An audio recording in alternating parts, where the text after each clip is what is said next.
Next, we switch on to the Bernoulli's principle. Fourth period anyway. Kinetic energy of the liquid, potential energy of the liquid, pressure energy of the liquid in equation ಅನ್ನು ನಾವು study ಮಾಡಿದ್ವಿ. ಅದಕ್ಕೆ ಈಗ next ಅದಕ್ಕೆ Bernoulli's principal. ಈಗ next Bernoulli's ಪ್ರಿನ್ಸಿಪಲನ್ನು ನಾವು ನಮ್ಮ ಇದರಲ್ಲೆಲ್ಲ ತುಂಬ ಅದನ್ನು ಅಪ್ಲಿಕೇಶನ್ ಇದೆ. It is a great application. ಅದರ ಸ್ಟಡಿ ಮಾಡಬೇಕಾದ್ರೆ ನಮಗೆ ಕೈನೆಟಿಕ್ ಎನರ್ಜಿ ಅಂದರೆ ಏನು, potential energy, pressure energy per unit mass of the liquid ಅಂದರೆ ಏನು ಅಂತ ನಮಗೆ ಚೆನ್ನಾಗಿ ಗೊತ್ತಿರಬೇಕು. ಅದ್ರ ಬಗ್ಗೆ ನಿಮಗಿದೆ. ಕೈನೆಟಿಕ್ ಎನರ್ಜಿ ಅಂದರೆ ಮೂವಿಂಗ್ ಆಬ್ಜೆಕ್ಟ್.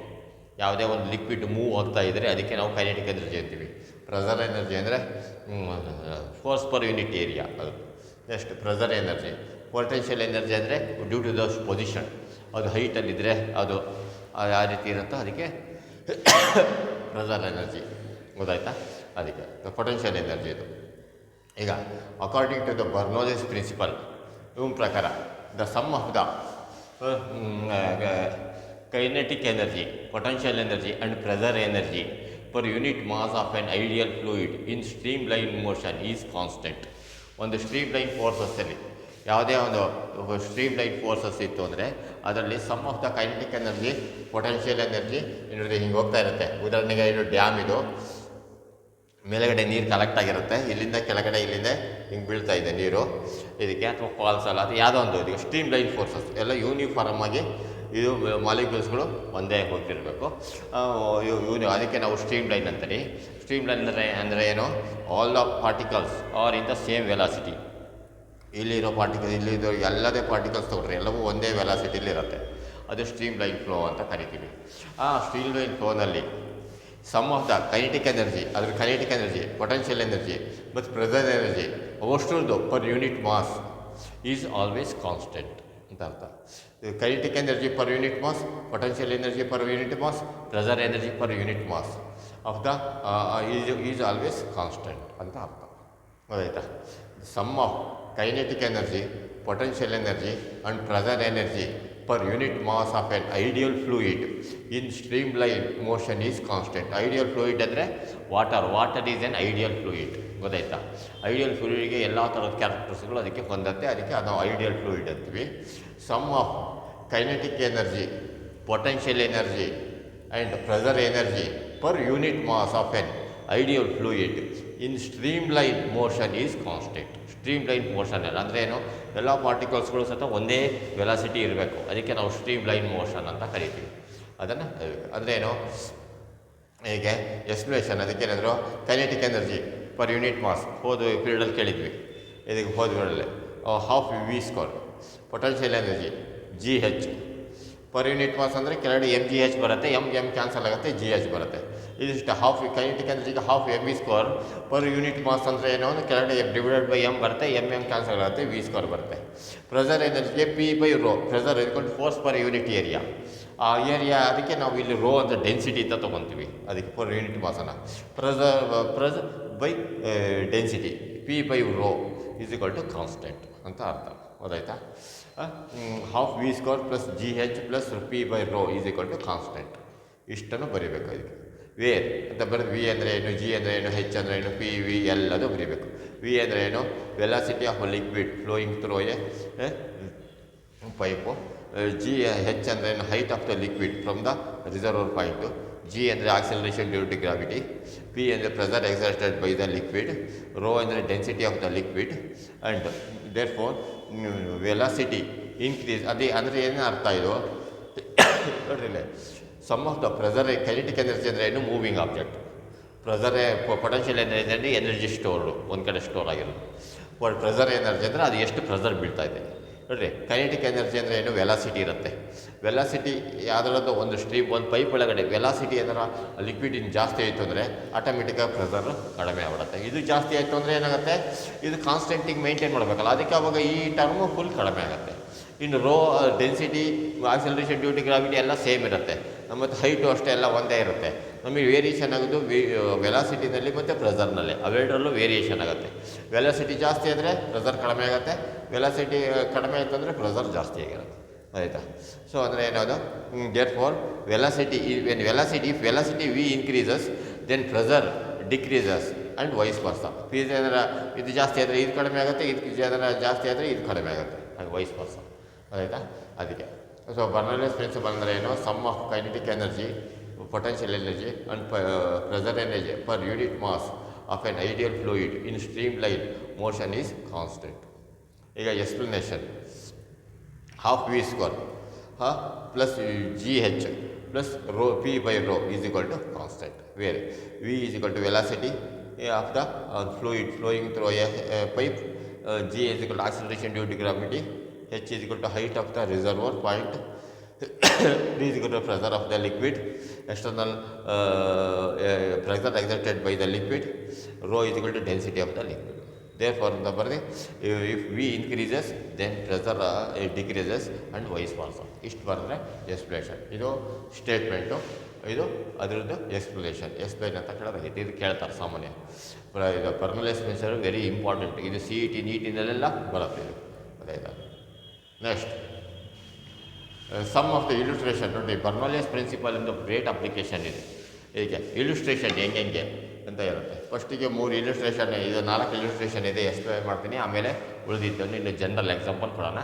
ನಿಮಗೆ ಎರಡು ಎಕ್ಸಾಂಪಲ್ ತೊಗೊಂಡ್ರೆ ಸಾಕು. ಸ್ವಲ್ಪ ಈಸಿಯಾಗಿರೋದು ಒಂದಿದೆ, ಇದರಲ್ಲಿ ಯಾವುದು ಈಸಿನೋ ಅದನ್ನು ಬರೀರಿ. ನೋಡ್ರಿ, ಉದಾಹರಣೆಗೆ ಈಗ ಎ ಪರ್ಸನ್, ರೈಲ್ವೆ ಸ್ಟೇಷನ್ ಇರುತ್ತೆ, ರೈಲ್ ಬರ್ಬೇಕಾದ್ರೆ ಫಾಸ್ಟ್ ಮೂವ್ ಆಗ್ತಿರುತ್ತೆ ರೈಲು, ಈ ಎಕ್ಸ್ಪ್ರೆಸ್ ಟ್ರೈನು. ಒಂದೊಂದು ಟೈಮಲ್ಲಿ ಒಂದೊಂದು ಕಡೆ ಒಂದು ಪ್ಲಾಟ್ಫಾರ್ಮ್ನಲ್ಲಿ ನಿಲ್ಲಿಸೋದೇ ಇಲ್ಲ ಟ್ರೈನ್, ಎಕ್ಸ್ಪ್ರೆಸ್ ಟ್ರೈನ್ಗಳು. ಅವಾಗ ಏನಾಗುತ್ತೆ ಅಂದರೆ ಫಾಸ್ಟಾಗಿ ಹೋಗ್ತಾ ಇರುತ್ತೆ. ಒಟ್ಟು ನೀವೇನಾರ ಪ್ಲಾಟ್ಫಾರ್ಮ್ ಹತ್ರ ನಿಂತಿದ್ರೆ ನಿಮ್ಮನ್ನೇ ಅದು ಆ ಕಡೆ ಎಳ್ಕೊಂತಿರೋ ಹಂಗಾಗುತ್ತೆ. ಗೊತ್ತಾಯ್ತಾ? ನಾವು ಅದಕ್ಕೆ ಟ್ರೈನು ನಮ್ಮನ್ನು ಪುಲ್ ಮಾಡ್ತಿದೆ, ಅಂದರೆ ಎಳ್ಕೊಂತಿದೆ ಅನ್ನೋ ಒಂದು ಅನುಭವ ಬರುತ್ತೆ. ಸೊ ಅದು ಬರ್ನೌಲ್ಲಿಸ್ ಪ್ರಿನ್ಸಿಪಲ್. ಗೊತ್ತಾಯ್ತಾ? ನೋಡಿರಿ, ಪ್ರೆಸರು ಮತ್ತು ವೆಲಾಸಿಟಿ ಎರಡು. ವೆಲಾಸಿಟಿ ಜಾಸ್ತಿ ಆಯ್ತು ಅಂದರೆ ಪ್ರೆಸರು ಕಡಿಮೆ ಆಗಿರುತ್ತೆ, ಪ್ರೆಸರ್ ಜಾಸ್ತಿ ಆಯ್ತು ಅಂದರೆ ವೆಲಾಸಿಟಿ ಕಡಿಮೆ ಇರುತ್ತೆ. ಈಗ ಅದೇನಾಗುತ್ತೆ ಅಂದರೆ ಪ್ರೆಸರು ಎಲ್ಲಿ ಜಾಸ್ತಿ ಇರುತ್ತೋ ಆ ವೆಲಾಸಿಟಿನೂ ಕಡಿಮೆ ಇರುತ್ತೆ. ಹಂಗಾಗುತ್ತೆ. ಇಲ್ಲಿ ವೆಲಾಸಿಟಿ ಜಾಸ್ತಿ ಇರುತ್ತೆ, ಪ್ರೆಸರ್ ಕಡಿಮೆ ಆಗುತ್ತೆ. ಅಂದರೆ ಏನು, ಆ ಮೂವ್ಮೆಂಟ್ ಆಗ್ತಾ ಇರಬೇಕಾದ್ರೆ ಟ್ರೈನ್ ಒಂದು ಟ್ರ್ಯಾಕ್ ಮೇಲೆ ಹಿಂಗೆ ಹೋಗ್ತಾ ಇದೆ ಅನ್ನೋಕ್ಕೆ ಹೊರಗಿನ ಪ್ರೆಸರ್ಗಿಂತ ಆ ಟ್ರೈನ್ ಹತ್ರ ಇರೋ ಪ್ರೆಸರ್ ಕಡಿಮೆ ಆಗಿಬಿಡುತ್ತೆ. ಯಾಕೆಂದರೆ ಟ್ರೈನಲ್ಲಿ ಫಾಸ್ಟಾಗಿ ಹೋಗ್ತಾ ಇರುತ್ತೆ, ವೆಲಾಸಿಟಿ ಜಾಸ್ತಿ ಇರುತ್ತೆ. ಆ ಟ್ರೈನ್ನ ಸುತ್ತಲೂ ಇರೋದು ಪ್ರೆಸರ್ ಕಡಿಮೆ ಆಗುತ್ತೆ. ಅವಾಗ ಏನಾಗುತ್ತೆ ಅಂದರೆ ಹೊರಗಿನ ಪ್ರೆಸರು ನಮ್ಮನ್ನು ದಬ್ಬಿ ಆ ಟ್ರೈನನ್ನು ಆ ಟ್ರೈನ್ ಹತ್ರ ದಬ್ಬತ್ತೆ ನಮಗೆ. ಗೊತ್ತಾಯ್ತಾ? ಅದು ಪ್ರೆಸರು. ಅದಕ್ಕೆಲ್ಲ ಹಂಗಿರುತ್ತೆ. ಇದಕ್ಕಿಂತ ಸುಮಾರು ಎಕ್ಸಾಂಪಲ್ಗಳೆಲ್ಲ ಇದೆ, ಕೊಡ್ತೀನಿ. ಅದಕ್ಕೆ ಏನಂದರೆ, ಒಂದು ಟ್ರೈನ್ ಹೋಗ್ತಾ ಇರುತ್ತೆ, ಟ್ರೈನ್ ಹೋಗ್ತಾ ಇರ್ಬೇಕಾದ್ರೆ ನಾವು ಪಕ್ಕದಲ್ಲೇ ಪ್ಲಾಟ್ಫಾರ್ಮ್ ಹತ್ರನೇ ನಿಂತಿರ್ತೀವಿ. ಫಾಸ್ಟಾಗಿ ಎಕ್ಸ್ಪ್ರೆಸ್ಸು ಎಷ್ಟೊಂದು 105 ಕಿಲೋಮೀಟ್ರ್ ಫಾಸ್ಟಾಗಿ ಹೋಗ್ತಿರುತ್ತೆ ಟ್ರೈನು. ಆ ಟ್ರೈನ್ ಏನಾದ್ರು ಹಂಗೆ ಫಾಸ್ಟಾಗಿ ಹೋಗ್ತಾ ಇದ್ದಾಗ ಏನಾಗುತ್ತೆ ಅಂದರೆ, ಅದು ಫಾಸ್ಟಾಗಿ ಹೋಗ್ತಾ ಇತ್ತು ಅಂದರೆ ಟ್ರೈನು ವೆಲಾಸಿಟಿ ಜಾಸ್ತಿ ಇರುತ್ತೆ. ಅವಾಗ ಏನಾಗುತ್ತೆ ಅಂದರೆ ನಮ್ಮನ್ನೇ ಆ ಟ್ರೈನು ಎಳ್ಕೊಳತ್ತೆ ತನ್ನ ಕಡೆ. ಅಂದರೆ ಏನು, ಹೊರಗಿನ ಪ್ರೆಸರ್ಗಿಂತ ಈ ಟ್ರೈನ್ ಹತ್ರ ಇರೋ ಪ್ರೆಸರು ಭಾಳ ಕಡಿಮೆ ಇರುತ್ತೆ. ಅವಾಗ ಹೊರಗಿನ ಒತ್ತಡ ನಮ್ಮನ್ನು ದಬ್ಬತ್ತೆ ಟ್ರೈನ್ ಕಡೆ. ಅವಾಗ ಅದಕ್ಕೋಸ್ಕರ ಫಾಸ್ಟ್ ಮೂವಿಂಗ್ ಟ್ರೈನ್ ಕಡೆ ನಾವು ಯಾವಾಗಲೂ ಸಹ ಪ್ಲಾಟ್ಫಾರ್ಮ್ ಹತ್ತಿರ ಇರ್ಬೋದು, ಸ್ವಲ್ಪ ದೂರ ಇರಬೇಕು. ಗೊತ್ತಾಯ್ತಾ? Pressure. A person standing near the railway track is pulled towards the fast moving train where it passes close to him. ಗೊತ್ತಾಯ್ತಾ? Train where it passes close to him. ಗೊತ್ತಾಯ್ತಾ?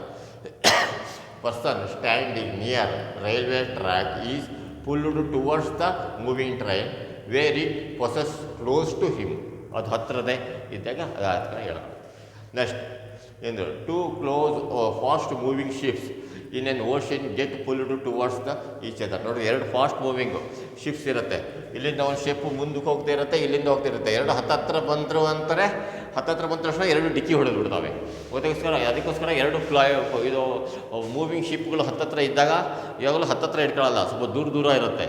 ಅದೇನಾದ್ರೆ ಹತ್ತಿರ ಬಂತು ಅಂದರೆ ಅದೆರಡು ಸತ ಒಂದೇ ಕಡೆಗೆ ಡಿಕ್ಕಿ ಹೊಡೆದು ಬಿಡುತ್ತೆ. ಇವನು ಡ್ರೈವರ್ದು ಎಷ್ಟೇ ಅವನು ಕಂಟ್ರೋಲ್ ಮಾಡಿದ್ರು ಸತ ಕಂಟ್ರೋಲಿ ತಪ್ಪೋಗ್ಬಿಡುತ್ತೆ. ಗೊತ್ತಾಯ್ತಾ? ಅದೊಂದು ಎಕ್ಸಾಂಪಲ್. ಗೊತ್ತಾಯ್ತಾ? ಯಾಕಂದರೆ ಅಲ್ಲಿ ಟ್ರೈನ್ ಹತ್ರ ಫಾಸ್ಟ್ ಮೂವಿಂಗ್ ಇದರತ್ತ ಎರಡು ಬೋಟ್ ಇರುತ್ತೆ. ಈ ಎರಡು ಬೋಟ್ ಇರೋದ್ರಿಂದ ಏನಾಗುತ್ತೆ ಅಂದರೆ ಇದ್ರ ಸುತ್ತಲೂ ಪ್ರೆಸರ್ ಕಡಿಮೆ ಇರುತ್ತೆ, ಇಲ್ಲೂ ಸುತ್ತಲೂ ಪ್ರೆಸರ್ ಕಡಿಮೆ ಇರುತ್ತೆ. ಹೊರಗಿನ ಈ ಒತ್ತಡವನ್ನು ಎರಡನ್ನು ಒಂದಕ್ಕೆ ದಬ್ಬಿದ ಎರಡು ಬೋಟ್ ಡಿಕ್ಕಿ ಹೊಡಿತಾವೆ. ಅದು ನೋಡ್ರಿ, ಇಲ್ಲೊಂದು ಬಾಲ್ ಇದೆ. ನೆಕ್ಸ್ಟ್ ಇನ್ನೊಂದು two close fast moving ships in an ocean get pulled towards each other. ಗೊತ್ತಾಯ್ತು? ಅವಾಗ ಆಕ್ಸಿಡೆಂಟ್ ಆಗ್ತವೆ. ನೆಕ್ಸ್ಟ್ ಇಲ್ಲೊಂದು ಪ್ಲಾಸ್ಟಿಕ್ ಬಾಲ್ ಇದೆ, ಇಲ್ಲೊಂದು ಪ್ಲಾಸ್ಟಿಕ್ ಬಾಲ್ ಇದೆ. ಮೂರನೇ ಎಕ್ಸಾಂಪಲ್, ಇಲ್ಲೊಂದು ಪ್ಲಾಸ್ಟಿಕ್ ಬಾಲ್, ಇಲ್ಲೊಂದು ಪ್ಲಾಸ್ಟಿಕ್, ಮಧ್ಯದಲ್ಲಿ ಪ್ಲಾಸ್ಟಿಕ್ ಬಾಲನ್ನು ಜೋರಾಗಿ ಏರ್ ಜೆಟ್ ಇದು ಮಾಡಿಸಿದ್ರೆ ಏನಾಗುತ್ತೆ ಅಂದರೆ ಎರಡು ಒಂದಕ್ಕೊಂದಕ್ಕೆ ಡಿಕ್ಕಿ ಹೊಡಿತವೆ. ಗೊತ್ತಾಯ್ತಾ? ಡಿಕ್ಕಿ ಹೊಡೆದು ಅದನ್ನು ಡಿಕ್ಕಿ ಹೊಡೆದ್ಬಿಡ್ತವೆ. ಅದು ಏನಂದರೆ ಇಲ್ಲೊಂದು plastic ball, pink Pong ball ಅಂತಲ್ಲ ಅದು, ಇಲ್ಲೊಂದು ಪ್ಲಾಸ್ಟಿಕ್ ಬಾಲ್, ಇನ್ನೊಂದು ಪ್ಲಾಸ್ಟಿಕ್ ಬಾಲ್ ಇರುತ್ತೆ. ಇಲ್ಲಿಂದ ಜೋರ ನಾವು ಏರ್ ಜೆಟ್ಟಿಂದ ಹೊಡೆದ್ರೆ ಅಂದರೆ ಏನು, ಎರಡನ್ನು ಒಂದಕ್ಕೊಂದಕ್ಕೂ ಇದು ಜೋರ ಊದಿದರೆ ಎರಡು ಒಂದಕ್ಕೊಂದು ಡಿಕ್ಕಿ ಹೊಡೆಯುತ್ತೆ, ದೂರ ಹೋಗಲ್ಲ. ಗೊತ್ತಾಯ್ತಾ? ಇಲ್ಲೊಂದು ಬಾಲ್ ಇರುತ್ತೆ, ಮಧ್ಯೆಲ್ಲ ಉಪ್ಪತ್ತು ಊದಿದರೆ ಎರಡು ಡಿಕ್ಕಿ ಹೊಡಿತವೆ, ಅದ್ರ ಮುಂದಕ್ಕೆ ಹೋಗಲ್ಲ. ಅದು this is an example for the air jet. Two plastic balls moves towards closer when air jet is in between them. This is due to Bernoulli's principle. ಇದು ಏರ್ ಜೆಟ್ ಇತ್ತು ಅಂದರೆ ಅದು ಬರ್ನೌಲ್ಲಿಸ್ ಪ್ರಿನ್ಸಿಪಲಲ್ಲಿ ಆಗುತ್ತೆ. ಸೇಮ್ ಅದೇ ರೀತಿ ಆಟೋಮೈಸರ್, spray paint ಎಲ್ಲ ಮಾಡ್ತಾರೆ, ನೋಡಿದ್ದೀರಾ? ಇದರಲ್ಲೆಲ್ಲ ಕಾರುಗಳಿಗೆಲ್ಲ ಸ್ಪ್ರೇ ಪೇಂಟ್ ಮಾಡ್ತಾರೆ. ಹಿಂಗೆ ಒತ್ತಿದ ತಕ್ಷಣ ಜೋರಾಗಿ ಗಾಳಿ ಬರುತ್ತೆ. ಇಲ್ಲಿ ಸ್ಪ್ರೇ ಪೇಂಟ್ ಎಲ್ಲ ಅಂತಂದರೆ ಇಲ್ಲಿ ಏರ್ ಇರುತ್ತೆ, ಇಲ್ಲಿ ಫ್ಯಾನ್ ಇರುತ್ತೆ. ಫ್ಯಾನ್ ಜೋರಾಗಿ ಏರ್ ಇಲ್ಲಿ ತಬ್ಬುತ್ತೆ. ಪೇಂಟು ಇದ್ರೊಳಗಿರಲ್ಲ, ಆ್ಯಕ್ಚುಲಿ ಕೆಳಗಡೆ ಒಂದು ಡಬ್ಬ ಇರುತ್ತೆ, ಅದರಲ್ಲೇ ಸ್ವಲ್ಪ ಪೇಂಟನ್ನು ಸಣ್ಣ ತೂತ ಮಾಡಿ ಇಲ್ಲಿಗೆ ಅಡ್ಜಸ್ಟ್ ಮಾಡಿರ್ತಾರೆ. ಜೋರಾಗಿ ಗಾಳಿ ಬಂದು ಇಲ್ಲಿ ದಬ್ಬತ್ತೆ. ಆ ದಬ್ಬದಾಗ ಬರ್ನೌಲ್ಲಿಸ್ ಪ್ರಿನ್ಸಿಪಲ್ ಏನಾಗುತ್ತೆ ಅಂದರೆ ಇಲ್ಲಿ ವೆಲಾಸಿಟಿ ಕಡಿಮೆ ಬಂದುಬಿಡುತ್ತೆ, ಇಲ್ಲಿ ಪ್ರೆಷರ್ ಜಾಸ್ತಿ ಆಗುತ್ತೆ. ಪ್ರೆಷರ್ ಇದ್ದಿದ್ದು ಇಲ್ಲಿಂದ ಒತ್ತಿ ಇದನ್ನು ಮೇಲೆ ಕಳಿಸುತ್ತೆ.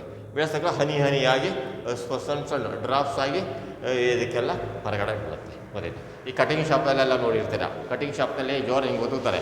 ಒತ್ತಿದ ತಕ್ಷಣ ಒಳಗಡೆ ಪ್ರೆಷರು ಫಾಸ್ಟಾಗಿ ಗಾಳಿ ಹೋಗುತ್ತೆ, ಅದ್ರ ಹಿಂದೆ ನೀರು ಸತ ಒಳಗಡೆ ಹೋಗಿ ಸಣ್ಣ ಹನಿಯಾಗುತ್ತೆ. ನೀವು ಏನಾರು ಕಟಿಂಗ್ ಶಾಪಿಗೆ ಹೋದಾಗ ಅದನ್ನು ಸರಿ ನೋಡಿರಿ, ಅದು ಯಾವ ಪ್ರಿನ್ಸಿಪಲ್ ಅಂತ, ಬರ್ನೌಲ್ಲಿಸ್ ಪ್ರಿನ್ಸಿಪಲ್ ಅಂತ ಕೇಳ್ತಾರೆ. ಗೊತ್ತಾಯ್ತಾ? ಸ್ಪ್ರೇ ಪೇಂಟ್ ಮಾಡಬೇಕು ಅಷ್ಟೇ, ಕಟಿಂಗ್ ಶಾಪ್ನಲ್ಲೂ ಅಷ್ಟೇ ಸ್ಪ್ರೇಯರ್ ಅದು ಅಷ್ಟೇ.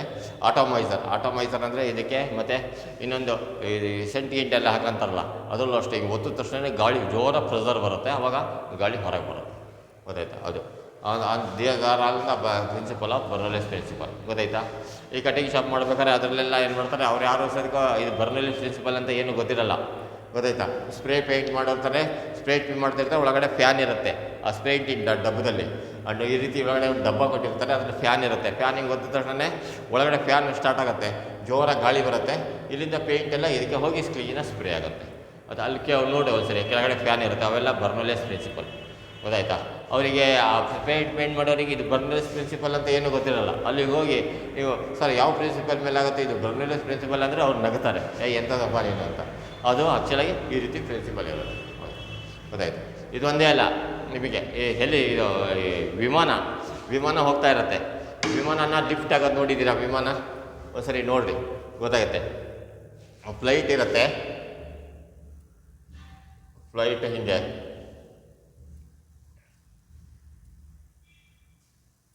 ಫ್ಲೈಟ್ ಹಿಂಗೆ ತುದಿ ಇರುತ್ತೆ, ತುದಿ ದಪ್ಪ ಇರುತ್ತೆ, ಕೆಳಗಡೆ ಸಣ್ಣಗಿರುತ್ತೆ. ಇಲ್ಲೊಂದು ಫ್ಯಾನ್ ಇರುತ್ತೆ, ಫ್ಯಾನ್ ಏನು ಮಾಡುತ್ತೆ, ಅದು ಇಲ್ಲೊಂದು ಫ್ಯಾನ್ ಒಳಗಡೆ ಇದನ್ನು ಈ ಕಡೆ ಗಾಳಿ ದಬ್ತಾ ಇದಾಗುತ್ತೆ, ನಾವು ಹೊರಗಿನ ಪ್ರೆಷರ್ ಜಾಸ್ತಿ ಆಗುತ್ತೆ. ಇದು ಫ್ಲೈಟನ್ನು ಏನು ಮಾಡುತ್ತೆ, ಈ ರೀತಿ ರೌಂಡ್ ಶೇಪ್ ಮಾಡಿರ್ತಾರೆ.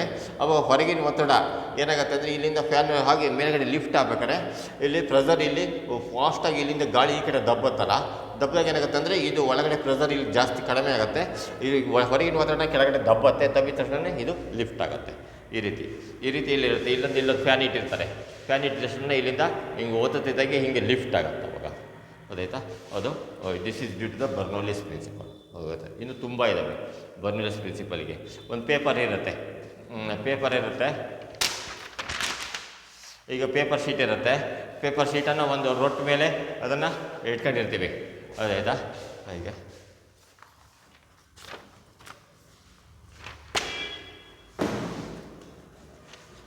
ನೋಡಿರಿ, ಇದು ರೊಟ್ಟ ಮೇಲೆ ಇದೆ, ಒಂದು ಪುಸ್ತಕ ಇರುತ್ತೆ, ಪುಸ್ತಕ ತೆಗೆದು ರೊಟ್ಟ ಮೇಲೆ ಇಟ್ಟಿರ್ತೀವಿ. ರೊಟ್ಟ ಮೇಲೆ ಇದ್ದ ತಕ್ಷಣ ಕೆಳಗಡೆ ಹಿಂಗೆ ಊದ್ತೀನಿ ಅಂತ ಈ ಪೇಪರು ಮೇಲ್ಗಡೆ ಹೋಗುತ್ತೆ. ನೋಡಿರಿ ಬೇಕಾರೆ, ನೋಡಿರಿ ಪೇಪರ್ ಲಿಫ್ಟ್ ಆಗುತ್ತೆ. ನಾವು ಪೇಪರ್ ಮೇಲೆ ಹಿಂಗೆ ಊದಿದರೆ ಪೇಪರ್ ಆ್ಯಕ್ಚುಲಾಗಿ ಏನಾಗುತ್ತೆ ಅಂದರೆ ಇದ್ರ ಮೇಲೆ ಹಿಂಗೆ ಕುತ್ಕೊಬೇಕು, ಅದು ಕುತ್ಕೊಳ್ಳಲ್ಲ. ಯಾಕಂದರೆ ನಾವು ಒತ್ತುತ್ತಲ್ಲ, ಇಲ್ಲಿ ಪ್ರೆಷರ್ ಜಾಸ್ತಿ ಕಡಿಮೆ ಇರುತ್ತೆ, ವಾತಾವರಣ ಪ್ರೆಷರ್ ಇದನ್ನು ನಿಮ್ಮ ಮೇಲ್ಗಡೆ ಲಿಫ್ಟ್ ಮಾಡುತ್ತೆ. ಹಾಗಾಗಿ ಅವಾಗ ಏನಾಗುತ್ತೆ ಅಂದರೆ ಇಷ್ಟು ದಬ್ಬತ್ತೆ. ನೋಡಿ, ಇದ್ರ ಮೇಲೆ ಪೇಪರ್ ಪೀಸ್ ಇಟ್ಟಿದ್ದೀನಿ, ಇದು ಒಳಗಡೆ ಇದೆ, ಇದು ಹೊರಗಡೆ ಇಲ್ಲ. ಹೊರಗಡೆ ಇತ್ತು ಅಂದರೆ ಊದಿದರೆ ಮೇಲ್ಗಡೆ ಹೋಗುತ್ತೆ. ಹೌದು, ಅದೇ ಇಲ್ಲಿ ಪೇಪರ್ ಒಳಗಡೆ ಇದೆ, ಸೈಜ್ ಒಳಗಡೆ. ಕೆಳಗಡೆ ಹಿಂಗೆ ಒತ್ತುತ್ತೀನಿ ಜೋರ ಗಾಳಿ ಪಕ್ಕಕ್ಕೆ, ಇದು ಪಕ್ಕಕ್ಕೆ ಗಾಳಿ ಊದಿದರೆ ಇದು ಪೇಪರಲ್ಲಿ ಲಿಫ್ಟ್ ಆಗುತ್ತೆ. ನೋಡಿ ಹಾಗೆ ನೋಡಿ ಇರುತ್ತೆ. ಈ ರೀತಿ ಲಿಫ್ಟಾಗಿ ಮೇಲ್ಗಡೆ ಹೋಗುತ್ತೆ. This is also a principle of Bernoulli's principle. ಅದು ಒಂದೇ, ಅದು ಆ ರೀತಿ ಎಲ್ಲ ಇರುತ್ತೆ. ಅದನ್ನು ಇದೇ ರೀತಿ ತುಂಬ ಎಲ್ಲ ಇರುತ್ತೆ ಬರ್ನೌಲಿಸ್ ಪ್ರಿನ್ಸಿಪಲ್. ಗೊತ್ತಾಯ್ತಾ? ಇನ್ನೂ ಏನಾರು ಆದರೆ ನಿಮಗೆ ಎಕ್ಸ್ಪೆರಿಮೆಂಟ್ ಕೆಲವೊಂದೆಲ್ಲ ಮಾಡೋದನ್ನು ನೋಡ್ರಿ ಒಂದ್ಸರಿ ಮನೆಯಲ್ಲಿ ಇದೆ ಐಕೆ 2 ಬಾಲನ್ನು ಕಟ್ಟಿ ಒಂದ್ಸರಿ ಹಿಂಗೆ ಬಂದು ಊದು ನೋಡಿರಿ, ಅದು ಬರುತ್ತೆ. ಆ ರೀತಿ ಎಲ್ಲ ಒಂದಕ್ಕೊಂದಕ್ಕೆ ತಾಗತ್ತೆ. ಆಯಿತು, ಹೌದು. Next these are the example. ಇದರಲ್ಲಿ ಯಾವ್ದಾರು ಒಂದು 2 ಎಕ್ಸಾಂಪಲ್ ಮಾತ್ರ ಕ್ಲೀನಾಗಿ ಈಸಿ ಇರೋದು ಕಲ್ತ್ಕೊಂಡ್ರಿ ಕ್ಲೀನಾಗಿ. ಗೊತ್ತಾಯ್ತಾ? A person standing near the railway track is pulled towards the fast moving train where it passes close to him. ಎರಡನೇದು, 2 close fast moving ships in an ocean get pulled towards each other. Next ಮೂರನೇದು, 2 plastic balls moves towards each other close when air jet is in between them. This is due to Bernoulli's principle. Next atomiser, sprayer, spray paint, cutting shop, sprayer works on the principle of Bernoulli's principle. ಇವಿಷ್ಟನ್ನು ನಾವು next topic is viscosity. ಗೊತ್ತಾಯ್ತಾ? ಈ viscosity, ಈ Bernoulli's principle ಆದಮೇಲೆ next liquid ಇನ್ನಲ್ಲಿ ಬರೋದೇ viscosity. Viscosity ಅಂದರೆ ಏನು ಅಂತ ನಿಮಗೆ ಕೆಲವೊಂದೆಲ್ಲ ಅನುಭವ ಆಗಿರ್ಬೋದು. ಇದು ಉದಾಹರಣೆಗೆ ಈ ಕೆಮಿಸ್ಟ್ರಿ ಲ್ಯಾಬಲ್ಲೆಲ್ಲ ಮಾಡ್ಬೇಕಾದ್ರೆ ಸೋಡಿಯಂ ಹೈಡ್ರಾಕ್ಸೈಡ್ ಎಲ್ಲ ನೋಡ್ತೀರಾ. ಸೋಡಿಯಂ ಹೈಡ್ರಾಕ್ಸೈಡ್ ಸರಿ ಇದೆಯಾ ಇಲ್ಲ ಅಂತ ನೋಡೋಬೇಕಾದ್ರೆ ಏನು ಮಾಡ್ತಾರೆ, ಅದು ಚೂರು ಕೈಯಲ್ಲಿ ಹಾಕೊಂಡು ಹಿಂಗೆ ಮುಟ್ಟು ನೋಡ್ತಾರೆ. ಅದು ಸೋಪ್ ಥರ ಇರುತ್ತೆ, ವಿಸ್ಕಾಸಿಟಿ ಜಾಸ್ತಿ ಇರುತ್ತೆ. ಸೋಪ್ ನೀರು ನೋಡಿದ್ದೀರಾ, ಸೋಪ್ ನೀರನ್ನು ಹಾಕೊಂಡ್ರೆ ಸೋಪ್ ಹಿಂಗೆ ಓದಿದ್ರೆ ಸ್ವಲ್ಪ ಭಾಳ ಜಾರುತ್ತೆ ಅದು, ಅದಕ್ಕೆ ವಿಸ್ಕಾಸಿಟಿ ಅಂತ ಕರೀತಾರೆ. ಗೊತ್ತಾಯ್ತಾ? ಆ ವಿಸ್ಕಾಸಿಟಿನ ನಾವು ಆ ವಿಸ್ಕಾಸಿಟಿ ಬಗ್ಗೆ ನಾವು ನೆಕ್ಸ್ಟ್ ಈಗ ಸ್ಟಡಿ ಮಾಡೋಣ. ವಿಸ್ಕಾಸಿಟಿ ಅಂದರೆ ಏನು? ವಿಸ್ಕಸ್ ಇಲ್ಲ ಅಂತ ಕೆಲವೊಂದೆಲ್ಲ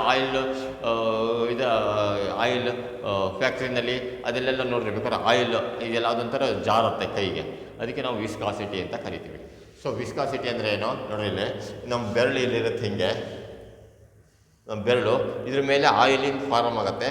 ಅದ್ರ ಮೇಲೆ ಇನ್ನೊಂದು ಬೆರಳು ಹಿಂಗೆ ಇಟ್ಟರೆ ಏನಾಗುತ್ತೆ ಅಂದರೆ ಒಂದು ಈ ಲೇಯರು ಮತ್ತು ಈ ಲೇಯರ್ ಮಧ್ಯ ಒಂದು ಲೇಯರ್ ಫಾರ್ಮ್ ಆಗಿರುತ್ತೆ. ಗೊತ್ತಾಯ್ತು? ಅದಕ್ಕೆ ನಾವು ವಿಸ್ಕಸ್ ಅಂತ ಕರಿತೀವಿ, viscosity. It is the property of the liquid by virtue of which it possess a relative motion between the its adjacent layers. ಈ ಲೇಯರ್ಸು ಮತ್ತು ಇನ್ನೊಂದು ಲೇಯರ್ ಮಧ್ಯದಲ್ಲಿ ರಿಲೇಟಿವ್ ಲೇಯರ್, ಒಂದು ಅಡ್ಜಸೆಂಟ್ ಲೇಯರ್ ಇರುತ್ತೆ, ಪಕ್ಕದೇ ಲೇಯರ್ಸ್. ಅವುಗಳ ರಿಲೇಟಿವ್ ಮೋಷನ್ ಒಂದಕ್ಕೊಂದಕ್ಕೆ motion ಆಗೋಕ್ಕೆ ಆಗುತ್ತೆ, ಅದಕ್ಕೆ ವಿಸ್ಕಾಸಿಟಿ ಅಂತ ಕರೀತಾರೆ. It is the property of the liquid by virtue of which it opposes the relative motion between the adjacent layers. ಈ 2 ಲೇಯರ್ಸ್ಗಳ ಮಧ್ಯ ಅದು ನಾವು ಅಡ್ಜಸೆಂಟ್ ಲೇಯರ್ಸ್ ಇದ್ದರೆ ಅದಕ್ಕೆ ನಾವು ವಿಸ್ಕಾಸಿಟಿ ಅಂತ ಕರೀತಾರೆ. ಅಂದರೆ ಇಲ್ಲೇ ಉದಾಹರಣೆಗೆ ಇದೊಂದು ಶೀಟ್ ಆಫ್ ಪೇಪರ್, ಇದೊಂದು ಶೀಟ್ ಆಫ್ ಪೇಪರ್, ಎರಡು ಹಿಂಗೆ ಇಟ್ಟಿರ್ತೀವಿ. ಇಟ್ಟ ತಕ್ಷಣ ಏನಾಗುತ್ತೆ, ಹಿಂಗೆ ಜಾರತ್ತಲ್ಲ, ಜಾರಬೇಕಾದ್ರೆ ಜಾರಕ್ಕೆ ಅದು ಜಾರಕ್ಕೆ ನಾವು ಹಿಂಗೆ ತೊಗೊಂಡ್ರೂ ಸತ ಅದು ಜಾರಕ್ಕೆ ಬಿಡೋದಿಲ್ಲ. ಮಧ್ಯದಲ್ಲಿ ಒಂದು ಗ್ಯಾಪ್ ಇರುತ್ತೆ. ಆ ವಿಸ್ಕಸ್ ಅದೇನಾದ್ರು ಮಧ್ಯದಲ್ಲಿ ನೀರಿತ್ತು ಅಥವಾ ವಾಟರ್ ಇತ್ತು ಅಂದರೆ ಹಿಂಗೆ ಇದನ್ನು ಜಾರ್ಸೋದಕ್ಕೆ ಅದಕ್ಕೆ ಅಪೋಸ್ ಮಾಡುತ್ತೆ. ಆ ಅಪೋಸಿಂಗ್ ಫೋರ್ಸ್ ಇದೆಯಲ್ಲ ಅದು ವಿಸ್ಕಾಸಿಟಿ ಅಂತ ಕರೀತೀವಿ. ಗೊತ್ತಾಯ್ತಾ? It is the property of the liquid by virtue of which it opposes relative motion between the its adjacent layers. ಒಂದು ಲೇಯರ್ಸ್ ಮೈಸೋದಕ್ಕೆ ಈ ರೀತಿ ಜಾರೋ ಅಂತ ಇರುತ್ತಲ್ಲ, ಅಪೋಸಸ್ ಮಾಡುತ್ತಲ್ಲ, ಅದಕ್ಕೆ ನಾವು ವಿಸ್ಕಾಸಿಟಿ ಅಂತ ಕರೀತೀವಿ. ವಾಟ್ ಈಸ್ ಇದಕ್ಕೆ ವಿಸ್ಕಾಸಿಟಿ? ಉದಾಹರಣೆ ನಿಮಗೆಲ್ಲ ಆಗಿರ್ತೇವೆ, ಕಾಲು ಹಿಡಿದಿರ್ತಾರೆ, ಯಾವ್ದಾರ ಕೆಳಗಡೆ ಆಯಿಲ್ ಹಾಕಿರ್ತಾರೆ, ನೆಲದ ಮೇಲೆ ಆಯಿಲ್ ಹಾಕ್ಬಿಟ್ಟಿರ್ತಾರೆ, ಆಯಿಲ್ ಮೇಲೆ ಹಿಂಗೆ ಕಾಲು ಹಿಡಿತಾರೆ. ಕಾಲು ಹಿಡಿದ ತಕ್ಷಣ ಏನಾಗತ್ತಂದರೆ ನೆಲ ಒಂದು ಲೇಯರು, ನಮ್ಮ ಕಾಲು ಇನ್ನೊಂದು ಲೇಯರು, ಮಧ್ಯದಲ್ಲಿ ಒಂದು ಲೇಯರ್ ಫಾರ್ಮ್ ಆಗಿರುತ್ತೆ, ಅದೇ ವಿಸ್ಕಾಸಿಟಿ. ವಿಸ್ಕಸ್ ಲೇಯರ್ ಅಂದ್ರೆ ಆಯಿಲ್ ಲೇಯರ್. ಗೊತ್ತಾಯ್ತಾ? ಆ ಲೇಯರ್ ರಿಲೇಟಿವ್ ಮೇಲಿಂದು ನಮ್ಮ ಕಾಲು ಮತ್ತು ಕೆಳಗಡೆ ಗ್ರೌಂಡು ಎರಡೂ ಸತ ಒಂದು ಲೇಯರಿಗೆ ಅದು ಜಾರದೇ ಇರೋಂಗೆ ಅದು ಅಪೋಸ್ ಮಾಡುತ್ತೆ. ಆ ಅಪೋಸಿಗೆ ನಾವು ಏನಂತೀವಿ, ವಿಸ್ಕಸ್ ಲೇಯರ್ ಅಂತ ಕರಿತೀವಿ. ಗೊತ್ತಾಯ್ತಾ? ಅದಕ್ಕೆ ವಿಸ್ಕಾಸಿಟಿ, ಆ ಪ್ರಾಪರ್ಟಿಗೆ ನಾವು ವಿಸ್ಕಾಸಿಟಿ ಅಂತ ಕರಿತೀವಿ. ಆಯಿತಾ? It is the property of the liquid by virtue of which it opposes the relative motion between the its adjacent layers. Next, what is viscous force or viscous drag ಅಂತ ಕರಿತೀವಿ. Drag ಅಂದರೆ ಎಳೆಯೋದು. ಗೊತ್ತಾಯ್ತಾ? Viscus force ಅಂತ ಕರಿತೀವಿ. Force ಅಂದರೆ ಆ force ಹಿಂಗೆ ಎಳೆಯುತ್ತಲ್ಲ force, ಅದಕ್ಕೆ ನೀವು ವಿಸ್ಕಸ್ ಫೋರ್ಸ್ ಅಂತ ಕರಿತೀವಿ. The internal opposite force between adjacent liquid layers in motion is called viscous force. The internal opposite force ಅದು ಗೊತ್ತಾಯ್ತಾ? ನೋಡ್ರಿ ಇಲ್ಲಿ ಇದು ಹಿಂಗೆ ಹೋಗುತ್ತೆ, ಈ ಲೇಯರ್ ಹಿಂಗೆ ಜಾತಿರುತ್ತೆ. ಆ ಇಂಟರ್ನಲ್ ಆಪೋಸಿಟ್ ಫೋರ್ಸಸ್ ಇದು ಇದ್ರ ಮೇಲೆ ಕೂತ್ಕೊಬೇಕು ಅಂತ ಪ್ರಯತ್ನ ಮಾಡುತ್ತೆ, ಆದರೆ ಇದನ್ನು ಅಪೋಸ್ ಮಾಡುತ್ತೆ. ಇದು ಗೊತ್ತಾಯ್ತಾ? ಆಪೋಸಿಟ್ ಫೋರ್ಸಸ್ಸು ಅದನ್ನು ಎಳ್ಕೊಂಡು ಹೋಗುತ್ತೆ, ಡ್ರ್ಯಾಗ್ ಮಾಡುತ್ತೆ. ಅದು ಅಂದರೆ ಎಳ್ಕೊಂಡು ಹೋಗುತ್ತೆ. ಅದಕ್ಕೆ ನಾವು ವಿಸ್ಕಸ್ ಫೋರ್ಸ್ ಅಂತ ಕರಿತೀವಿ.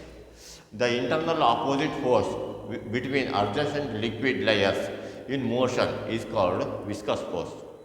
ದ ಇಂಟರ್ನಲ್ ಆಪೋಸಿಟ್ ಫೋರ್ಸ್ ನೋಡಿ, ಇದೆಲ್ಲ ಇದೆ. ಇಂಟರ್ನಲ್ ಆಪೋಸಿಟ್ ಫೋರ್ಸಸ್ ಜಾರ್ಬೇಕಾದ್ರೆ ಅದಕ್ಕೆ ಆಪೋಸಿಟ್ ಆಗಿರೋ ಫೋರ್ಸಸ್ ಬಿಟ್ವೀನ್ ಅಡ್ಜಸೆಂಟ್ ಲೇಯರ್ಸ್, ಅಂದರೆ ಒಂದು ಗ್ರೌಂಡು ಒಂದು ಕಾಲಿನ ಮೇಲ್ಗಡೆ ಇಡ್ತೀವಿ ಅಥವಾ ಏನಾದ್ರು ವಸ್ತು ಇಡ್ತೀವಿ, ಅದಕ್ಕೆ ಅಡ್ಜಸೆಂಟ್ ಲಿಕ್ವಿಡ್ ಲೇಯರ್ಸ್ ಇನ್ ಮೋಷನ್ನಲ್ಲಿರಬೇಕು, ಅದು ನಿಂತಿರಬಾರ್ದು. Is called viscous force. ಗೊತ್ತಾಯ್ತಾ? ಅದು illustration of viscosity.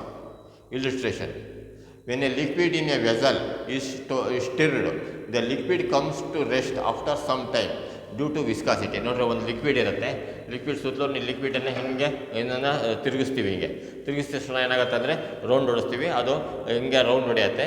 ರೌಂಡ್ ಹೊಡೆದು ಆಮೇಲೆ ಅಲ್ಲೇ ನಿಲ್ಲುತ್ತೆ. ಆ ಲಿಕ್ವಿಡ್ ಲೇಯರು ಮತ್ತು ವೆಸಲ್ ಲೇಯರು ಅವ್ರ ಮಧ್ಯೆ ವಿಸ್ಕಾಸಿಟಿ ಫಾರಮ್ ಆಗುತ್ತೆ. ಅದು we can walk faster in air but not in water because water is high viscous than the air. ನೋಡ್ರಿ, ಏರು ಜೋರ ಗಾಳಿ ಬೀಸ್ತಿರುತ್ತೆ, ಜೋರ ಓಡೋಗ್ತೀವಿ ಗಾಳಿನಲ್ಲಿ. ಅದೇ ನೀರಿರುತ್ತೆ, ನೀರು ಒಳಗಡೆ ನಿಂತ್ಕೊಂಡು ಹಿಂಗೆ ಸ್ವಿಮ್ಮಿಂಗ್ ಪೂಲಲ್ಲಿ ನೀರು ಒಳಗಡೆ ನಿಂತ್ಕೊಂಡು ಜೋರ ಓಡಾಡಕ್ಕೆ ಹೋದರೆ ಓಡೋಕ್ಕಾಗಲ್ಲ. ಅದು ವಿಸ್ಕಸ್. ಏಕೆಂದರೆ ವಾಟರ್ನಲ್ಲಿ ಏನಾಗತ್ತೆ ಅಂದರೆ ಇದಕ್ಕೆ ಲಿಕ್ವಿಡ್ ಕಮ್ಸ್ ಟು ರೆಸ್ಟ್. ಈಗ ಗೊತ್ತಾಯ್ತಾ? ಇದು ವಿ ಕ್ಯಾನ್ ಈಗ water faster in air but not in water because water is high viscous. ವಾಟರ್ದು ವಿಸ್ಕಾಸಿಟಿ ಜಾಸ್ತಿ ಇರುತ್ತೆ ಏರ್ಗಿಂತ. ಸೊ ಅದಕ್ಕೆ ನೀರೊಳಗೆ ನಾವು ಜೋರ ಓಡೋಕ್ಕಾಗಲ್ಲ, ಅದು ಏರ್ನಲ್ಲಿ ಹೊರಗಡೆ ಜೋರ ಓಡ್ತೀವಿ. ಅದು ಗೊತ್ತಾಯ್ತಾ? ಅದಕ್ಕೆ ವಿಸ್ಕಾಸಿಟಿ ಅಂತ ಕರೀತಾರೆ. ಗೊತ್ತಾಯ್ತಾ? ಈ 3 ಕ್ವಶನ್ ಭಾಳ ಇಂಪಾರ್ಟೆಂಟ್. ಗೊತ್ತಾಯ್ತಾ? When a liquid in a vessel is stirred, the liquid comes to rest after some time due to viscosity. We can walk faster in air but not in water because water is high viscous than air. Next, ಇದು ಗೊತ್ತಾಯ್ತಲ್ಲ. ಈ next topic is coefficient of viscosity. Coefficient ಅಂದ್ರೆ ಗೊತ್ತಿದೆ. ನೀವು ಹೋದ್ಸರಿ coefficient of rigidity ಮಾಡೋದು ಸವೆಲ್ಲ ಇದೆ. Coefficient ಅಂದರೆ divided by ಅಂತ ಅರ್ಥ. ಗೊತ್ತಾಯ್ತಾ? It is the ratio of shearing stress to strain rate. ಗೊತ್ತಾಯ್ತಾ? It is the ratio of shearing stress to strain rate. ಗೊತ್ತಾಯ್ತಾ? ಇದಕ್ಕೆ ಏನಾಗುತ್ತೆ ಯೂನಿಟ್ ಏನಂದರೆ SI unit is newton second per metre square. ಇದು unit. Coefficient of viscosity, it is the ratio of shearing stress to strain rate. Eta ಅಂತ ಕರಿತೀವಿ. Eta is equal to shearing stress by strain rate. Eta ಇದು ಹಿಂಗೆ ಬರೆದ್ರೆ ಇದನ್ನು eta ಅಂತ. ಗೊತ್ತಾಯ್ತಾ? ಇದರದ್ದು ಎಲ್ಲ ಮುಂದಿನ ಚಾಪ್ಟರ್ನಲ್ಲೂ ಬರುತ್ತೆ. ನೆಕ್ಸ್ಟ್, ಡಿಫೈನ್ ಟರ್ಮಿನಲ್ ವೆಲಾಸಿಟಿ ಅಂದರೆ ಏನು? ಟರ್ಮಿನಲ್ ಅಂದರೆ ಏನು? ಕೊನೆಗೆ ಒಂದೇ ಕಾನ್ಸ್ಟೆಂಟಾಗಿ ಬರೋದಕ್ಕೆ ಕೊನೆ ಅಂತ ಇರ್ತಾರೆ. It is the constant velocity acquired by the body when it freely falls in the viscous medium. ನೋಡ್ರಿ, ಇಲ್ಲಿ ಒಂದು ವಿಸ್ಕಸ್ ಮೀಡಿಯಮ್ ಇದಂತ ಇಟ್ಕೊಳ್ತೀನಿ. ನೋಡ್ರಿ, ಒಂದು ಚಾಕ್ ಪೀಸನ್ನು ತೆಗೆದು ಇಲ್ಲಿಂದ ಹಿಂಗೆ ಹಾಕ್ತೀನಿ, ಕೆಳಗಡೆ ಬೀಳುತ್ತೆ. ಅದೇ ರೀತಿ ಹಿಂಗೆ ಚಾಕ್ ಪೀಸನ್ನು ಒಂದು ನೀರೊಳಗೆ ಹಾಕಿದರೆ ಅದು ನಿಧಾನವಾಗಿ ಬೀಳುತ್ತೆ. ಅದು ವಿಸ್ಕಸ್ ಮೀಡಿಯಮ್ ಅಂದರೆ ಏನೋ ನೀರು ಅಥವಾ ಆಯಿಲು ಯಾವ್ದಾರ ತೊಗೊಂಡ್ರೆ ಒಂದು ವಸ್ತು ಹಿಂಗೆ ಹಾಕಿದರೆ ಅದು ಕ್ಲೀನ ವಿಸ್ಕಸ್ ಮೀಡಿಯಮ್ ಒಳಗೆ ಎಂಟ್ರಾಗಿ ಒಂದೇ ವೆಲಾಸಿಟಿ ಕೆಳಗಡೆ ಬೀಳುತ್ತೆ. ಅದಕ್ಕೆ ನಾವು ಇದಕ್ಕೆ ಟರ್ಮಿನಲ್ ವೆಲಾಸಿಟಿ ಅಂತ ಕರೀತೀವಿ. ಗೊತ್ತಾಯ್ತಾ? ಟರ್ಮಿನಲ್ ವೆಲಾಸಿಟಿ ಅಂದರೆ ಏನು? It is a constant velocity acquired by the body when it freely falls in the viscous medium. Viscous ಅಂದರೆ ವಾಟರೋ ಅಥವಾ ಯಾವ್ದಾರ ಮೀಡಿಯಮ್. ಗೊತ್ತಾಯ್ತಾ? It is the constant velocity acquired by the body when it freely falls in the viscous medium. Next, Stokes law ಈ viscus ಮೀಡಿಯಮ್ಗೆ ಒಂದು strokes ಲಾ ಅಂತ ಆಗುತ್ತೆ. ಗೊತ್ತಾಯ್ತಾ?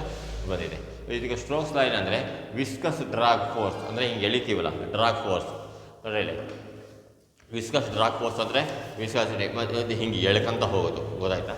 Drag force on a small spherical ಇರಬೇಕದು. Spherical object falling inside a liquid is directly proportional to the radius and terminal speed.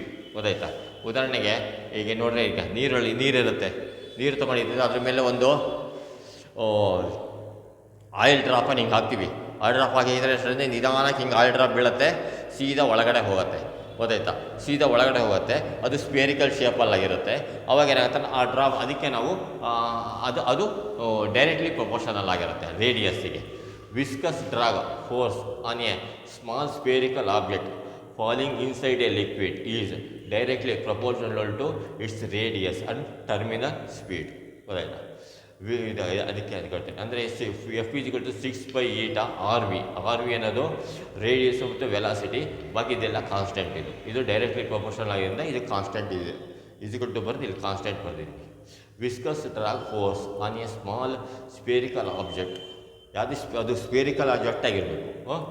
Falling inside a liquid is directly proportional to its radius and terminal speed. F is equal to ಆ radius and terminal speed. V ಅಂದರೆ terminal speed ಅಂತ ಕರೀತೀವಿ, ಗೊತ್ತಾಯ್ತಾ. ಅದಕ್ಕೆ terminal velocity ಅಥವಾ terminal speed. So F is equal to 6/8 R V, ಗೊತ್ತಾಯ್ತಾ. Viscous drag force, F ಅಂದರೆ viscous drag force on A spherical surface, ಗೊತ್ತಾಯ್ತಾ, is falling inside a liquid is directly proportional to the radius and the terminal speed, where V is equal to terminal velocity, R is equal to radius of the spherical object, eta is equal to coefficient of viscosity, F is equal to viscous drag force. ಇಷ್ಟನ್ನು ನೀವು ಕ್ಲೀನಾಗಿ ಜ್ಞಾಪಕ ಇಟ್ಕೊಳ್ರಿ. ಇವಷ್ಟನ್ನು ನೋಟ್ಸಲ್ಲಿ ಬರ್ಕೊಳ್ರಿ. ಈಗ next memorising part, ಆಯಿತಾ. Memorising ಪಾರ್ಟಲ್ಲಿ ಕ್ಲೀನಾಗಿ ಒಂದೊಂದನ್ನೇ 3 ಸರಿ ಹೇಳ್ತೀನಿ. ಇದರಲ್ಲಿರೋದು ಅಷ್ಟು ಇಂಪಾರ್ಟೆಂಟ್ ಇದರಲ್ಲಿರೋದು, ಯಾಕೆಂದರೆ ಎಕ್ಸಾಮಿಗೆ ಕೇಳ್ತಾರೆ. ಹಂಗಾಗಿ ಇದರಲ್ಲಿ 4 ಕೊಟ್ಟಿದ್ದೀನಿ, ಇದರಲ್ಲಿ 2 ಮಾತ್ರ ಎಕ್ಸಾಮಿಗೆ ಕೇಳ್ತಾರೆ. 4 ಎಕ್ಸ್ಪ್ಲೇನ್ ಮಾಡಿರ್ತೀನಿ, ನಿಮಗೆ ಯಾವುದು ಈಸಿಯೋ ಅದನ್ನು ನೀವು ಬರೀರಿ, ಗೊತ್ತಾಯ್ತಾ. ಆಯ್ತು. Next state Bernoulli's principle. Explain the Bernoulli's equation. ನೋಡಿ, the sum of kinetic energy, potential energy and pressure energy per unit mass of an ideal fluid in stream line motion is constant. The sum of kinetic energy, potential energy and pressure energy per unit mass of an ideal fluid in streamline motion is constant. ಇದು ಒಂದೇ ಸೆಂಟೆನ್ಸಲ್ಲೇ ಇದೆ, ಸ್ವಲ್ಪ ಇದಿದೆ, ಅದನ್ನು short ಮಾಡೋಕ್ಕೆ ಬರೋಲ್ಲ ಅದಕ್ಕೋಸ್ಕರ ಅಷ್ಟನ್ನು ಬರೆದಿದ್ದೀನಿ. The sum of kinetic energy, potential energy and pressure energy per unit mass of an ideal fluid in stream line motion is constant. ಇದನ್ನು 6 ಸರಿ ಕೇಳಿ 3 ಸರಿ ಬರೀರಿ, ಆಯಿತಾ. Next kinetic energy P E plus pressure energy per unit mass is equal to constant. ಇಷ್ಟನ್ನು ಬರೆಯೋದು ಒಂದೇ, ಇಲ್ಲಿಂದ ಇಷ್ಟನ್ನು ಬೇಕಾದ್ರೆ ಬರಿಬೋದು, ಆಯಿತಾ. Next explanation. Half V square plus G H plus P by rho is equal to constant. ಇವಿಷ್ಟನ್ನು ಅದ್ರಲ್ಲಿ ಬರ್ಸಿದ್ದೀನಿ ಹೋದ ಸರಿದಲ್ಲೇ, ಅದನ್ನೇ ಸೇಮ್ ಇದೆ, ಆಯಿತಾ. Next give a illustration of Bernoulli's principle. Person standing near the railway track is pulled towards the fast moving train where it passes close to him. A person standing near the railway track is pulled towards fast moving train where it passes close to him. A person standing near the railway track is pulled towards fast moving train where it passes close to him.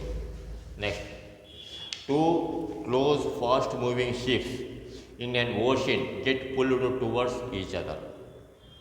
2 close fast moving ships in an ocean get pulled towards each other. 2 close fast moving ships in an ocean get pulled towards each other. ಇದು easy ಇದ್ದಂಗಿದೆ, ಇದನ್ನು ನಾವು ಪಡ್ಕೊಳ್ರಿ. Just ಇದು diagram same, ಇದು ಒಂದೇ diagram ಜ್ಞಾಪಕ ಇದ್ದೇ ಇರುತ್ತೆ. ಇದನ್ನು ಹಾಕೊಂಡು ಬರೀಲ್ಲ. ಇದನ್ನು ಇದು ಚೆನ್ನಾಗಿದೆ, ಈಸಿಯಾಗಿದೆ. ಈ 3 ಅಷ್ಟೇ ಈಸಿಯಾಗಿದೆ. 2 plastic balls move towards close when the air jet is in between them. This is due to Bernoulli's principle. 2 plastic balls moves towards close when air jet is in between them. This is due to Bernoulli's principle. 2 plastic balls moves towards closer when air jet is in between them. This is due to Bernoulli's principle. ನೋಡಿ, ಇದು exam ಚೆನ್ನಾಗಿದೆ. ಬೇರೆ ಸ್ವಲ್ಪ ಉದ್ದ ಇದೆ, ಇದು short ಆಗಿದೆ, ಇದನ್ನು ಬರೀಬೋದು. Next atomiser. ಇದಕ್ಕೆ atomiser, sprayer, spray paint, cutting shop, sprayer, works on the principle of Bernoulli's principle. ಇದು ಇಷ್ಟೇ ಈಸಿ ಇದೆ. Atomiser, sprayer, spray paint, cutting shop sprayer works on the principle of Bernoulli's principle. ಇಷ್ಟನ್ನು ಒಂದೊಂದು ಅನ್ನಾಗೆ ಹೇಳಿದ್ದನ್ನು ಮೂರು ಹೇಳಿದ ತಕ್ಷಣ 2 ಸರಿ ನೋಡ್ಕೊಂಡ್ಸರಿ ನೋಡೋದೊಂದ್ಸರಿ ಬರೀ. Next, define viscosity of A liquid. It is the property of the liquid by virtue of which it opposes the relative motion between its adjacent layers. It is the property of the liquid by virtue of which it opposes the relative motion between its adjacent layers. It is the property of the liquid by virtue of which it opposes the relative motion between its adjacent layers. Next, what is viscous force or viscous drag? The internal opposite force between adjacent liquid layers in motion is called viscous force. The internal opposite force between adjacent liquid layers in motion is called viscous force. The internal opposite force between adjacent liquid layers in motion is called viscous force. Next, give illustration of viscosity. When a liquid in a vessel is stirred, the liquid comes to rest after some time due to viscosity. When a liquid in a vessel is stirred, the liquid comes to rest after some time due to viscosity. When a liquid in a vessel is stirred, the liquid comes to rest after some time due to viscosity. Next, we can walk faster in air but not in water because water is high viscous than air. We can walk faster in air but not in water because water is high viscous than air.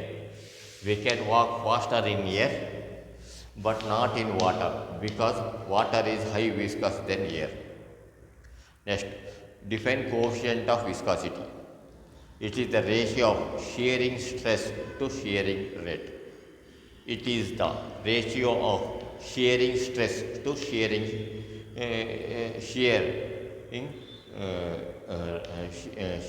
rate. Strain rate. It is the ratio of shearing stress to strain rate.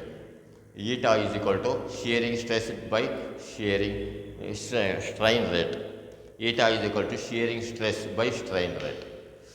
So its SI unit Newton second per meter square. Newton second per meter square. Newton second per meter square. Next, define terminal velocity. It is the constant velocity acquired by the body when it freely falls in the viscous medium. It is the constant velocity acquired by the body when it freely falls in the viscous medium. It is the constant velocity acquired by the body when it freely falls in the viscous medium. So, state Stokes law. Viscous drag force on a small spherical object falling inside a liquid is directly proportional to its radius and terminal speed. Viscous drag force on a spherical object is falling inside a liquid is directly proportional to its radius and terminal speed. Viscous drag force on a small spherical object falling inside a liquid is directly proportional to its radius and terminal speed. F is equal to 6 by eta RV. V is equal to terminal velocity, R is equal to radius of the spherical object, eta is equal to coefficient of viscosity, F is equal to viscous drag force. V is equal to terminal velocity, V is equal to terminal velocity, R is equal to radius of the spherical object, R is equal to radius of the spherical object, eta is equal to coefficient of viscosity, eta is equal to coefficient of viscosity, F is equal to viscous drag force, F is equal to viscous drag force. ಗೊತ್ತಾಯ್ತಾ? ಇಷ್ಟನ್ನು ನೀವು ರಫಲ್ಲಿ ಒಂದೊಂದೇ ಮೂರು ಸರಿ ನಾನು ಹೇಳೋದಲ್ಲ, 3 ಸರಿ ಹೇಳ್ತಿದ್ದಂಗೆ ತಕ್ಷಣವೇ ನೋಡ್ಕೊಳ್ದಿದ್ದಾಗ ಒಂದ್ಸರಿ ನೀವು ರಫಲ್ಲಿ ಬರೀರಿ, ಚೆನ್ನಾಗಿ ಅರ್ಥ ಆಗುತ್ತೆ. ಇದು ಭಾಳ ಇಂಪಾರ್ಟೆಂಟ್ ಇದೆ, CET ನೀಟಿಗೂ ಇದು ಭಾಳ ಬರುತ್ತೆ. ಗೊತ್ತಾಯ್ತಾ. ಈ ಚಾಪ್ಟರ್ಗಳೆಲ್ಲವೂ ಸಹ ಸಿ ಇ ಟಿ ನೀಟಿಗೆ ಇದಕ್ಕೆ ಎಕ್ಸಾಂಪಲ್ಗಳನ್ನೆಲ್ಲ ಕೊಟ್ಟು ಇದು ಯಾವ ಪ್ರಿನ್ಸಿಪಲ್ ಅಂತ ಕೇಳ್ತಾರೆ. ಗೊತ್ತಾಯ್ತಾ. ಅದಕ್ಕೆ ಏರ್ ಜೆಟ್ ಅಥವಾ flight take off or take on and take off words on the principle of dash ಅಂತ ಕೇಳ್ತಾರೆ. ಬರ್ನೋಲಿಯಸ್ಸು, ಹುಕ್ಸ್ ಲಾ, ಬೇರೆ ಯಾವುದಾದ್ರೂ ಲಾಗಳೆಲ್ಲ ಕೇಳ್ತಾರೆ. ಅದನ್ನು ನೀವು ಬರ್ನೋಲಿಯಸ್ ಪ್ರಿನ್ಸಿಪಲ್ ಅಂತ ಬರೀಬೇಕು. ಗೊತ್ತಾಯ್ತಾ. ಇಷ್ಟನ್ನು ಈ ಥರದ್ದೆಲ್ಲ ಆಟೋಮೈಸರ್ ಕೇಳ್ತಾರೆ, ಇನ್ನೂ ಸುಮಾರೆಲ್ಲ ಕೇಳ್ತಾರೆ. ಅದನ್ನೆಲ್ಲ ನೀವು ಕ್ಲೀನಾಗಿ ಬರೀರಿ. ಓಕೆ ಚೆನ್ನಾಗಿ ಕ್ಲೀನಾಗಿ ಬರೀ. Best of luck.